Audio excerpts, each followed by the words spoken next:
आइल नवरात्र के दिनमा हम माई के पूजनमा करब हो। आइल नवरात्र के दिनमा हम माई के पूजनमा करब हो। कि राखब 9 दिन नौमी के कलशवा बड़ा पावन लागे हो। कि राखब 9 दिन नौमी के कलशवा बड़ा पावन लागे हो। कलशवा बड़ा पावन लागे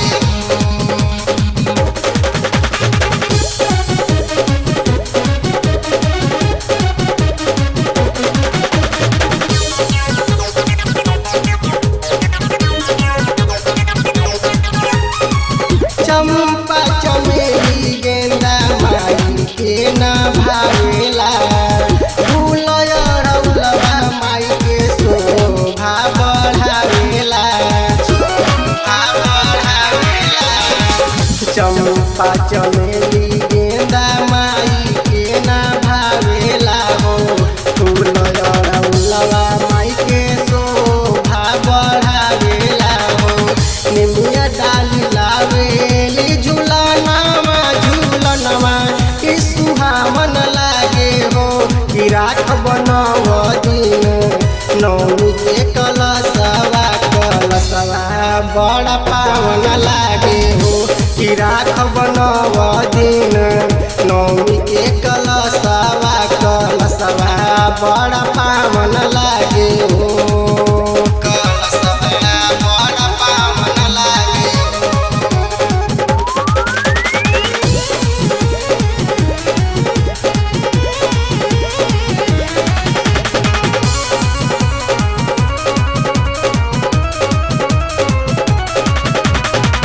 चैत के महीना सुधरात होया जोरिया। घर अइली माई अष्टभुजी हो मयरिया। चैत के महीना सुधरात होया जोरिया। घर अइली माई अष्टभुजी हो मयरिया। सिर मुकुट गले हार हाथे में त्रिशूल मन भावन लागे हो। कि राखब 9 दिन नौमी के कलशवा बड़ा पावन लागे हो। कि राखब 9 दिन नौमी के कलशवा बड़ा पावन लागे हो। कलशवा बड़ा पावन लागे